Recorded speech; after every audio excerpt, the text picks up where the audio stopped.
Yeni Roslaini Izi lahir di Palembang 14 Juni 1972. Ibu dari satu orang putri ini konsen melakukan pendampingan korban kekerasan terhadap anak dan wanita di Sumatera Selatan.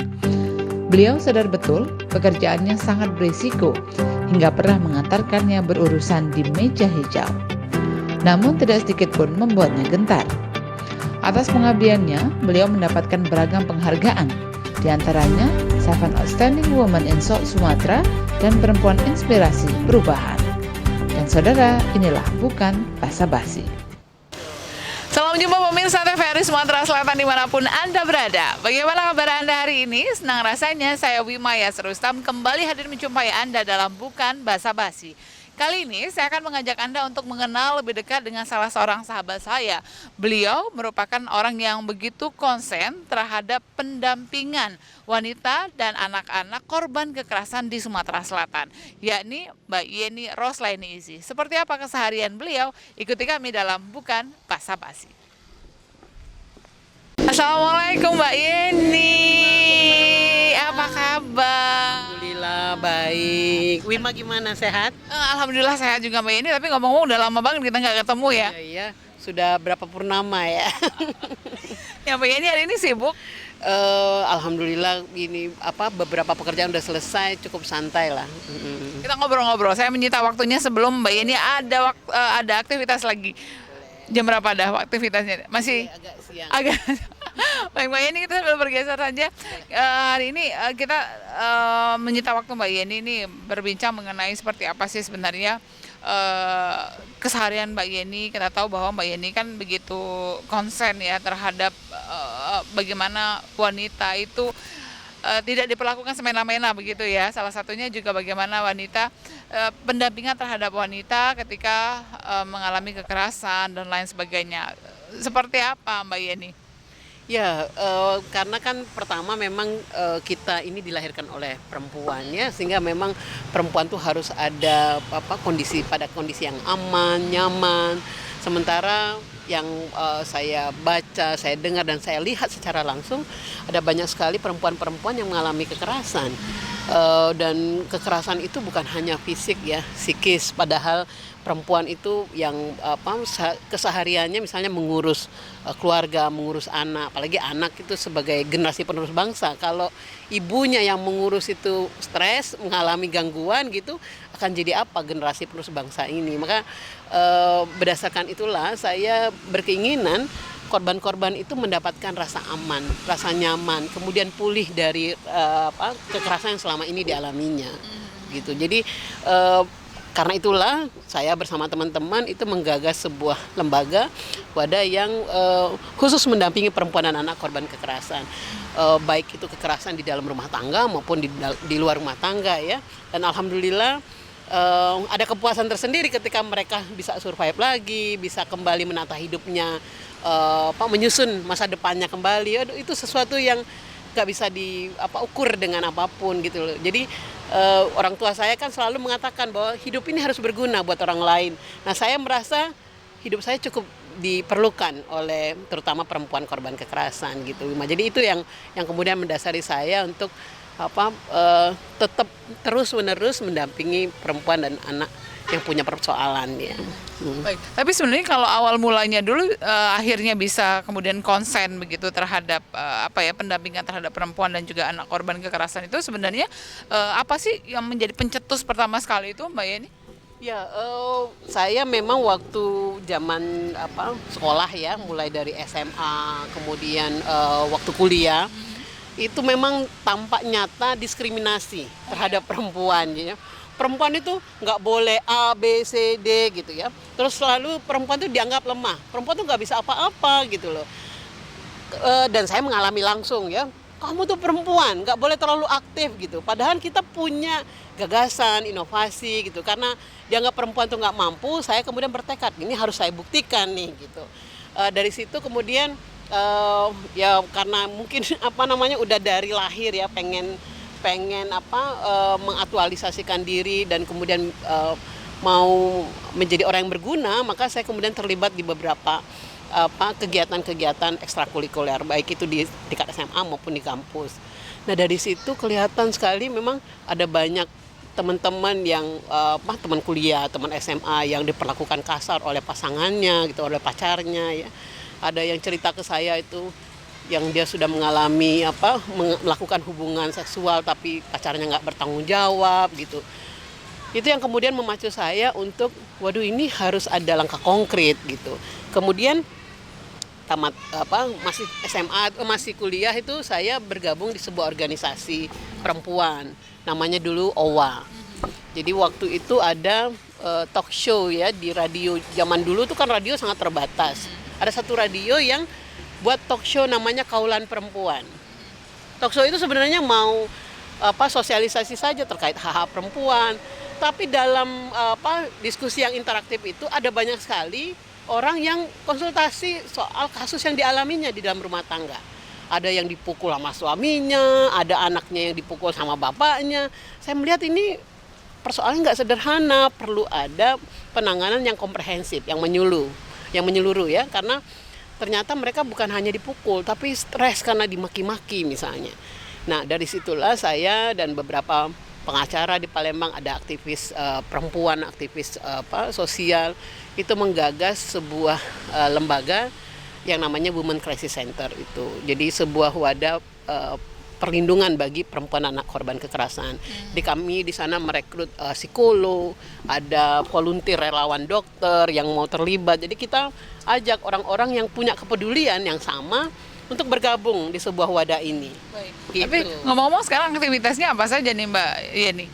Ya kalau saya sih selain sebagai konselor ya yang tadi mendampingi perempuan dan anak korban kekerasan, saya juga melakukan usaha pencegahan sosialisasi ke berbagai tempat, baik itu di desa, jadi mulai dari kelurahan, desa, kecamatan ya. Saya mencoba untuk mengajak masyarakat peduli terhadap kasus-kasus kekerasan terhadap perempuan. Ya tapi memang menarik ya Mbak Yeni ya, bahwa memang Mbak Yeni akhirnya berfokus begitu untuk berada di samping katakanlah korban kekerasan perempuan dan juga anak-anak. Tentunya banyak sekali kasus-kasus yang mungkin tidak terlupakan sampai saat ini begitu, yang mungkin kasusnya ini kejadiannya sudah bertahun-tahun yang lalu tapi masih ingat karena begitu spesifik. Tapi jangan dijawab dulu, kita akan jeda sejenak. Pemirsa tetaplah bersama kami usai jeda pariwara berikut ini, bukan basa-basi, masih akan kembali. Kita bergeser Mbak.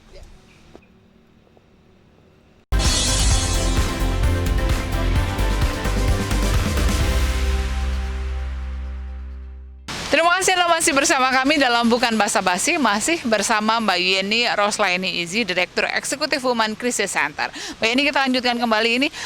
Kalau tadi sudah sempat disinggung di kesempatan yang pertama, apa sih sebenarnya kasus yang mungkin sampai saat ini tuh susah begitu melupakannya karena begitu spesifik, apa Mbak Yeni? Ya, memang banyak sebenarnya ya kasus yang sudah kami dampingi. Beberapa itu memang yang sulit dilupakan. Tapi ada satu kasus yang sebenarnya sulit dilupakan karena itu juga berdampak ke saya sebenarnya.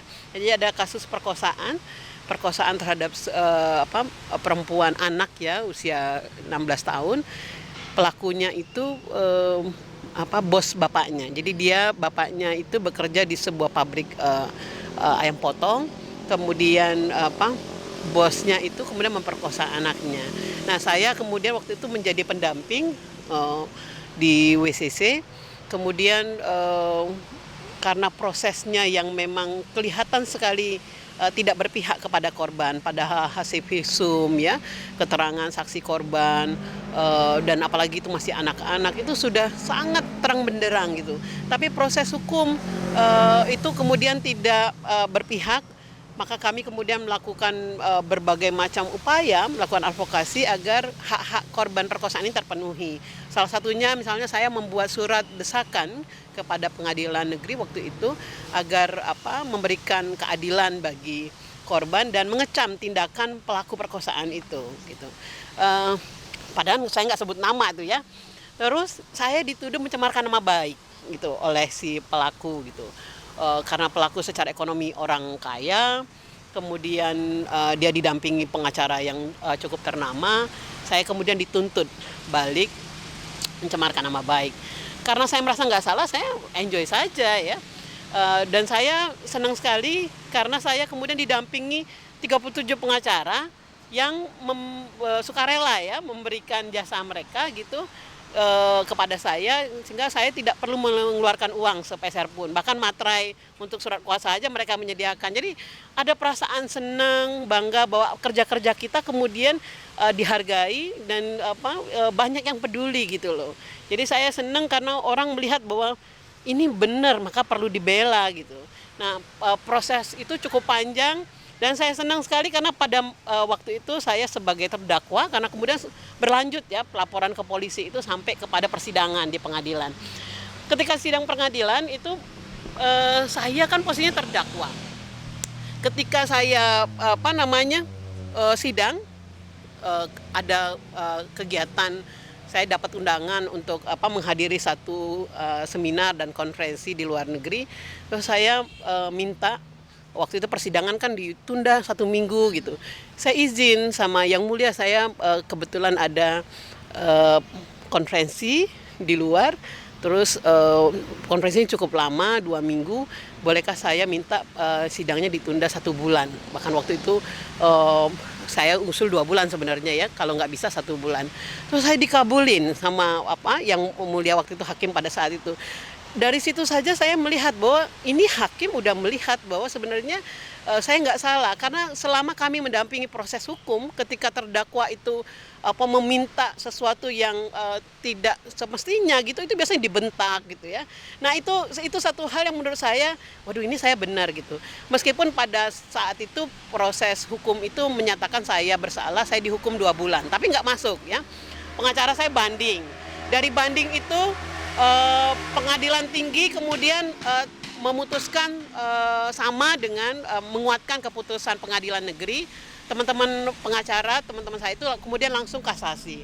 Nah, pada putusan kasasi saya dinyatakan bebas murni gitu. Jadi saya sangat bersyukur sekali bahwa ternyata memang kebenaran itu meskipun harus menunggu lama itu akan terbukti ya. Jadi saya kemudian dinyatakan bebas murni, dan yang paling sedih saya itu karena korban dan keluarganya itu merasa bersalah ketika saya dituntut balik. Kemudian pada saat itulah yang saya merasa kasihan sekali sama korban, karena dia sudah diperkosa, dia merasa bersalah atas kasus yang menimpa saya. Disitulah saya kemudian berkali-kali mendatangi korban dan keluarganya bahwa ini yang namanya berjuang, dan kamu sebenarnya pahlawan karena membuka persoalan atau ketidakadilan dalam proses hukum yang selama ini sering terjadi. Jadi kami kuatkan.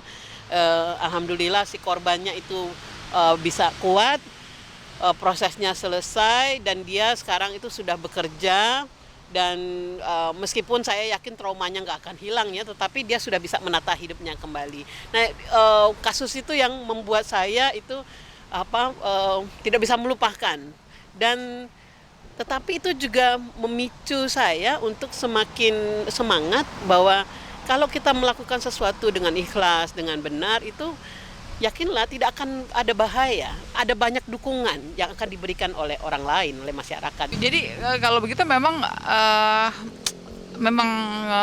sebagai orang yang berada mendampingi korban, baik itu perempuan maupun juga anak-anak, itu memang banyak sekali resiko-resiko yang mengintai begitu ya Mbak Yani.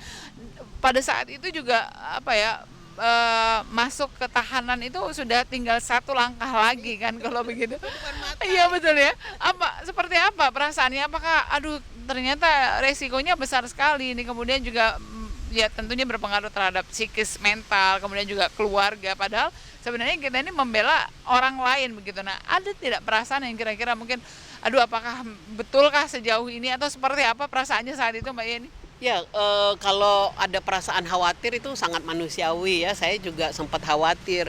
Kekhawatiran saya lebih kepada bukan ke diri saya saja, tetapi kepada teman-teman yang selama ini konsen pada isu penghapusan kekerasan terhadap perempuan. Saya khawatir teman-teman yang dulu semangat itu jadi ketakutan, takut juga akan dipidana balik gitu ya. Tetapi syukurnya teman-teman itu justru mensupport saya bahwa jangan kalah mental, jangan semangat turun, karena kita nggak salah kok. Teman-teman kemudian mau berjuang, dan yang lebih menguatkan saya lagi sebenarnya dukungan keluarga. Dukungan keluarga juga sangat positif. Dulu memang keluarga nggak suka saya bekerja di bidang sosial ya, karena ngapain kuliah tinggi-tinggi harus bekerja, nggak dianggap itu nggak menghasilkan uang gitu ya. Tapi sepanjang perjalanan begitu banyak orang yang kemudian merasa terbantu, itu kemudian membuat keluarga sangat mendukung. Jadi ketika saya mendapatkan tadi masalah di proses hukum itu, keluarga juga sangat mendukung. Jadi pokoknya kamu berjuang, berdoa gitu. Tuhan tidak tidur, kata ibu saya dulu seperti itu. Jadi mudah-mudahan tidak akan ada masalah, jadi tidak akan berdampak. Jadi apalagi kan tadi dibuktikan dengan dukungan masyarakat ya. Zaman dulu kan ada surat pembaca yang cukup aktif ya di media. Zaman sekarang pakai media sosial dulu. Sekarang netizen yang budiman itu kalau surat pembaca dulu. Nah dulu, jadi di surat pembaca itu juga ada banyak dukungan dari masyarakat. Itu juga yang menguatkan gitu loh. Jadi hal-hal begitulah yang kemudian memupus kekhawatiran yang muncul ya. Jadi kekhawatiran itu kemudian tenggelam gitu, kemudian muncul semangat gitu. Dan ya meskipun harus menunggu cukup lama ya. Baik, pemirsa, sebelum kita lanjutkan kembali, masih kami akan ajak Anda untuk mengenal lebih dekat dengan Mbak Yeni Roslaini Izzi, Direktur Eksekutif Women Crisis Center. Kita kembali usai jeda pariwara berikut ini. Silakan, Mbak.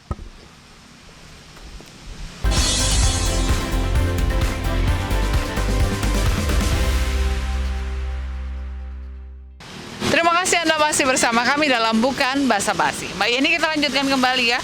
Lalu kalau misalnya melihat hal itu, melihat seperti apa wanita dan anak-anak korban kekerasan ini diperlakukan, paling tidak bisa diminimalisir sehingga tidak menimpa anak-anak dan wanita, apa yang harus dilakukan?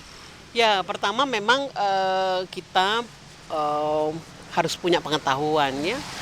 Pengetahuan itu bisa terkait dengan hak-hak gitu, bisa terkait dengan aturan kebijakan yang ada gitu. Jadi kita berharap perempuan, anak-anak itu jangan kerjanya cuma nonton sinetron gitu, main media sosial, tapi itu kemudian media sosial itu bisa dimanfaatkan untuk mendapatkan pengetahuan, wawasan.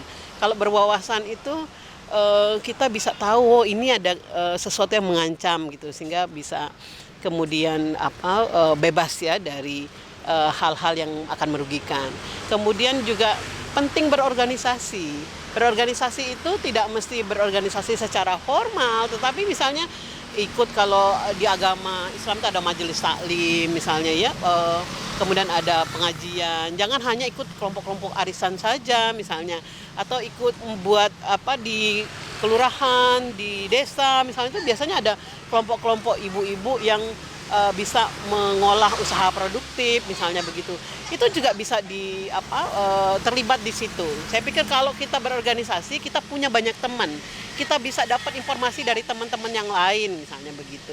Itu satu hal yang penting. Kemudian komunikasi. Jadi baiknya memang ketika kita punya masalah itu sampaikan. Jadi harus bertindak asertif. Jadi kalau memang nggak suka itu jangan diam. Kalau ada sesuatu yang kita rasa ini nggak pantas nih, tapi didiemin gitu, itu nggak akan merubah situasi. Jadi memang kalau ada yang nggak pantas, nggak setuju, itu memang harus disampaikan gitu. Tapi memang penyampaiannya harus baik-baik gitu ya. Ada tekniknya, strategi agar orang bisa berubah gitu. Jangan marah-marah, kemudian Bisa tambah nggak suka ini, aku nggak seneng gitu. bisa tambah masalah begitu ya Mbak Yeni. Kemudian Mbak Yeni ketika dalam beraktivitas menyerempet bahaya, mendampingi korban kekerasan anak dan juga wanita ini, apa sebenarnya yang menjadi pedoman Mbak Yeni begitu, moto lah katakanlah seperti itu, yang senantiasa Mbak Yeni yakini agar tetap semangat beraktivitas dan juga tetap siap menghadapi masalah apapun ke depan? Ya, kalau saya sih kalau kita itu melakukan sesuatu yang baik, maka kita akan juga mendapatkan sesuatu yang baik. Kalau kita membantu orang lain, maka yakinlah kita juga akan dibantu orang lain ketika kita mendapatkan masalah. Jadi saya merasa memang tadi hidup ini kan memang harus berguna buat orang lain. Jadi ketika saya melakukan sesuatu kemudian dapat tantangan, kendala ya, atau ada resiko-resiko yang mengancam, saya yakin pasti ada orang lain atau hal lain yang bisa membantu saya keluar dari masalah itu. Jadi apa yang kita tanam itu yang kita petik, begitu ya Mbak Yeni ya? Iya, betul.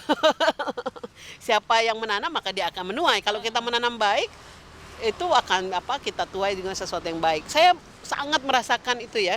Jadi ketika saya membantu orang lain, kemudian ketika saya butuh sesuatu atau saya menghadapi satu masalah, itu emang benar-benar terbuka, ada aja gitu. Meskipun orang yang membantu itu bukan orang yang kita bantu ya, tapi orang lain yang kemudian seperti dikasih Tuhan gitu untuk kemudian memudahkan jalan yang saya tempuh gitu. Itu yang saya alami selama ini ya. Kemudian lalu apa yang bisa disampaikan kepada masyarakat atau juga pemirsa yang saat ini menyaksikan kita terhadap semangat begitu dalam menghadapi permasalahan, kemudian juga dalam menghadapi ya mungkin saat ini sedang menjadi salah satu korban katakanlah kekerasan dan tidak berusaha untuk berontak begitu, karena memang budaya kita di timur ini kebanyakan memang wanita itu memang harusnya biasanya berada di belakang. Seperti apa? Ya, saya pikir kita hidup ini, saya pikir berhak untuk bahagia ya. Jadi kalau memang kita dapat masalah, memang harus speak up, harus cari. Kalau tidak berani melapor, memang harus cari orang, cari teman yang bisa kita ajak untuk berkomunikasi, menceritakan masalah kita. Jadi walaupun nggak selesai, setidaknya kita akan bisa bernapas lebih lega ya, tidak sesak gitu. Jadi memang kalau bisa memang speak up, berbicaralah ketika kita mengalami kekerasan, karena korban itu bukan pelaku, korban itu nggak salah gitu. Jadi memang harus diberi pelajaran pelaku dengan mengungkap kasus yang dialami gitu ya. Jadi hidup ini singkat, jadi memang hidup ini perlu dijalani dengan kebahagiaan. Jadi kalau ada masalah, tolong dipecahkan dengan mencari solusinya dengan ke orang lain, melapor ke polisi, melapor ke WCC, atau setidaknya tadi utarakan kepada orang yang dekat dengan kita ya. Gitu. Meskipun kita tidak mendapatkan hasilnya, paling tidak kita bisa lega begitu ya. Betul, karena kan setiap orang beda-beda ya, ada yang sanggup gitu cerita, ada yang nggak cerita. Tapi ingatlah bahwa kekerasan terhadap perempuan itu bukan persoalan kita semata, tapi itu persoalan sosial. Jadi masyarakat punya tanggung jawab. Jadi jangan malu untuk kemudian keluar dari persoalan yang ada gitu. Jadi macam-macam strateginya, tapi bicarakanlah ketika kita punya masalah dengan siapapun yang kita anggap bisa dipercaya. Baik. Mbak Yeni, tapi ngomong-ngomong terima kasih sekali atas waktunya. Tidak terasa kalau ngobrol sama Mbak Yeni tuh suka lupa waktu begitu ya Mbak Yeni ya. Banyak ngomong. Mbak Yeni tapi sukses terus untuk aktivitasnya, kemudian juga senantiasa bisa mendampingi wanita dan juga anak-anak yang saat ini sedang mengalami masalah kekerasan begitu ya, korban kekerasan Mbak Yeni. Tapi mudah-mudahan ke depan juga semakin berkurang begitu ya Mbak Yeni ya, korban anak-anak dan juga wanita korban kekerasan. Terima kasih sekali lagi Mbak Yeni. Ya pemirsa, demikian bukan basa-basi kami hari ini bersama Mbak Yeni Roslaini Izi, Direktur Eksekutif Women Crisis Center. Akhirnya saya Wimaya Rustam pamit undur diri dari hadapan Anda. Sampai jumpa dan wassalamualaikum warahmatullahi wabarakatuh.